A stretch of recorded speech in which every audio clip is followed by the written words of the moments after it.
Hello and welcome. Thank you. Please have a seat. Yes. Sorry. Welcome, and thank you so much for being with us and accepting to answer all of our questions. Now, I just mentioned this report. Of course, everybody knows EU SOCTA. It's a report by Europol that comes out and is published every 4 years.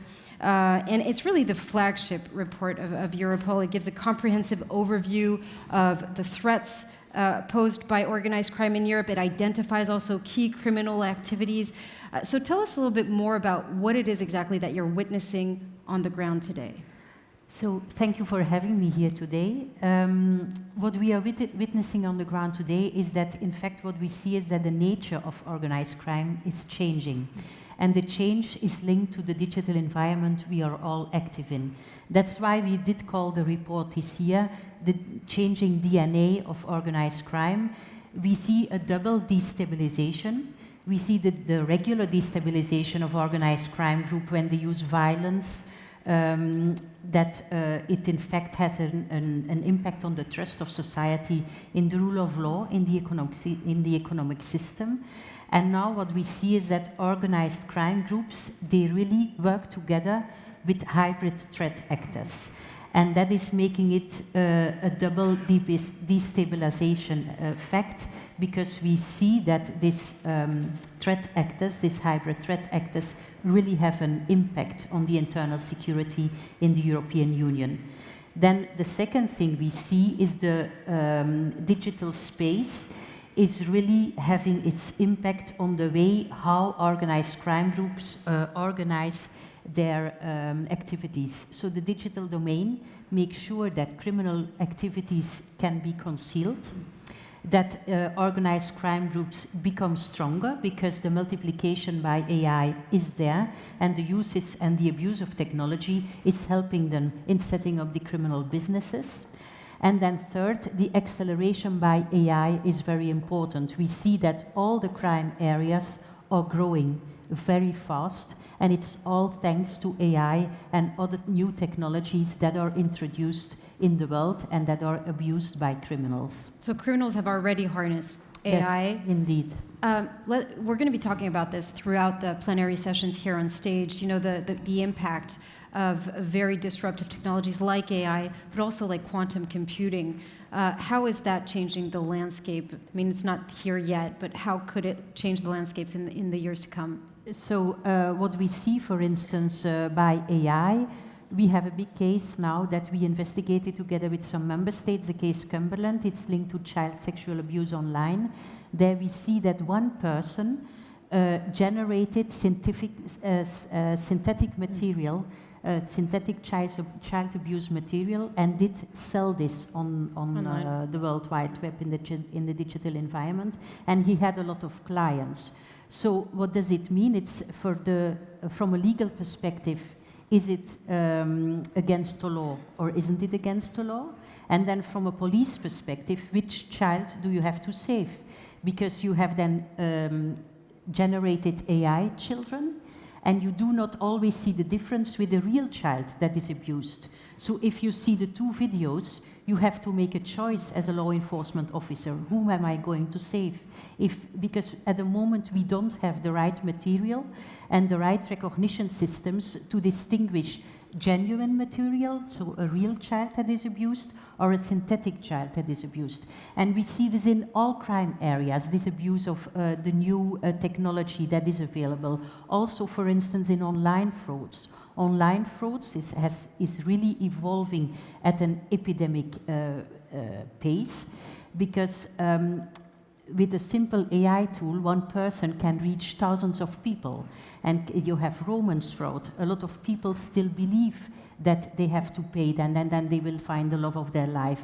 You have CEO fraud, where you abuse voice recognition systems to make sure that people transfer money to the partners they are asked to transfer money to. So you really see that these new technologies, they really make life of criminals easier. And what we did see during Corona is that criminal groups, they hired IT specialists and cyber specialists because they did not have the resources by their own. But what we see now is that the criminal networks, they have the capabilities to develop their own tools, their own AI tools, and they have enough specialists to develop the tools they can use within their criminal networks. So what I'm understanding is also the fact that now attackers have harnessed these technologies. Defenders need to ramp up their understanding and their use also as defendants, right? Yes. What are we up against today, and what are some of the actions that can be taken to make sure that we stay ahead of the curve in this fight? Yes, that's not an easy question, of course. First of all, we need to understand technology, and there we still have some steps to take. Also within the law enforcement community, we have already a lot of expertise and a lot of specialists, but we need to have more insights in what are the technological developments, how can they be used by criminals, and how can we make use of them. We also need the technical equipment from a law enforcement perspective to be sure that also we can use AI tools to process the data, because we have to deal on a daily basis with a lot of data when we investigate serious and organized crime, terrorism and cybercrime, and we do not always have the right tools, or we do not have the authorization to use the right tools, because now in the AI Act, everything that law enforcement wants to do is considered to be of high risk. So there are a lot of standards to meet. There where we say that in some areas, regular tools like a translation, for instance, is a regular tool. It has no impact, and it is not detrimental to the security of a citizen. So we should be able to do that.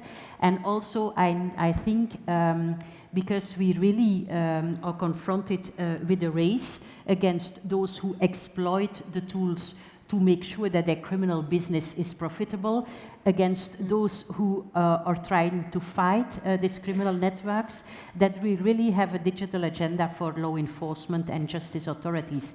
Because the only thing we want to do is to bring justice. It's not about mass surveillance. It's addressing the perpetrators, stopping and disrupting criminal networks, and bringing perpetrators before court. And for that we need evidence. For that we need technical tools, and we also need the right legal framework. And that is why it's so important to foresee that also for law enforcement authorities we have access to the data in the digital environment, and this is now a big issue. Now, I'd like to dive a little bit deeper into this question of access to data. This is something that we're going to also be talking about on Thursday. Thursday, just so you know, it's an entire plenary session in the morning dedicated to the fight against cyber criminals. We'll be talking to General Lecouf about this, and specifically about the report about the cybersecurity part of it. We just heard Max Schrems speak, and also Marie-Laure Denis just a few minutes ago about privacy, and you were just saying that you need access to data, but people are not trusting anymore of authorities for several reasons. But how do you balance that? How do you reconcile data privacy on one hand for citizens and access to data so that you as authorities can do your job on the ground? Yes. In fact, what is the fundamental role of policing? The fundamental role of policing is keeping the public safe. That is our fundamental role. And to keep the public safe, we need to be able to bring perpetrators before court and to be sure that we have evidence so that they can be convicted by the justice authorities. What we see now is that because of the digital environment we have, criminals and terrorists and also cyber criminals, they exploit encryption and they exploit the digital platforms to evade justice.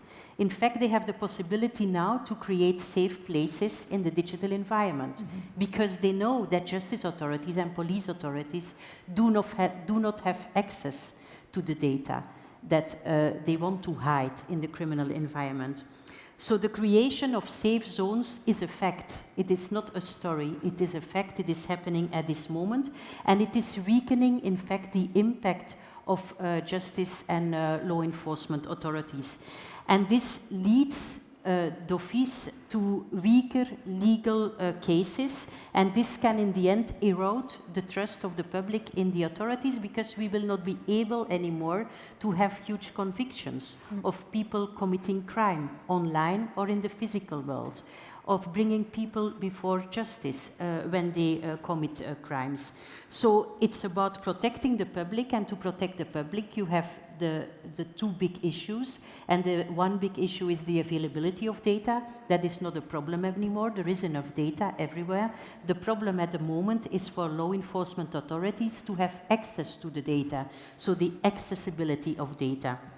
And that is why we advocate for a technical solution when we talk about encryption of data that entails privacy, but also security. It's about a targeted approach,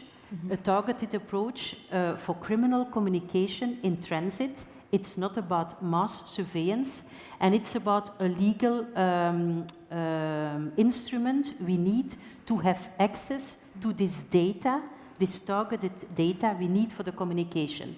50 years ago until now, you had the telecom sector. With the telecom sector and the police and the law enforcement and justice authorities, there was a good collaboration. When we had criminal cases and we wanted to have, we needed access to data linked to criminal perpetrators, the telecom sector helped us in identifying this criminal communication. Now, in the digital space, with the over-the-top services, we do not have this guarantee anymore. And in fact, we have to back the tech companies to have access to data, because we believe that there are solutions possible which bridge the need of law enforcement and the privacy of the individual.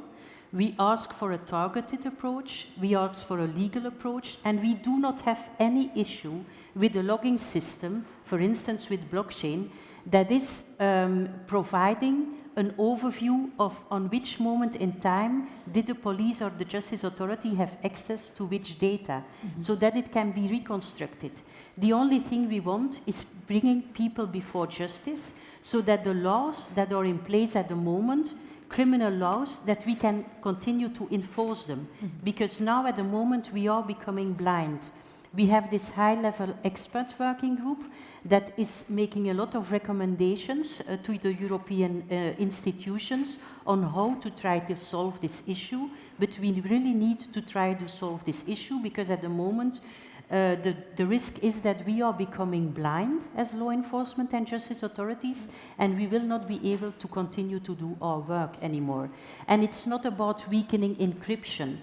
We want to have a strong encryption. It's about targeted access to data, lawful access to data under a judicial warrant, and with a lot of safeguards in place. But please let us do our work. So we'll keep on talking about lawful access to data. Yes. Once again on Thursday with General Lecouf. One last question, briefly. As the executive director of Europol, what is it that keeps you up at night? What keeps me out of my sleep at night is that at the moment I have the impression that our homes are becoming more dangerous than our streets, and that we are not capable anymore to keep our children safe. Okay. Well, thank you very much, Catherine de Bolle. I think we can give her a warm round of applause. Thank you for coming and seeing us on the INCYBER Forum. Thank you. Thank you.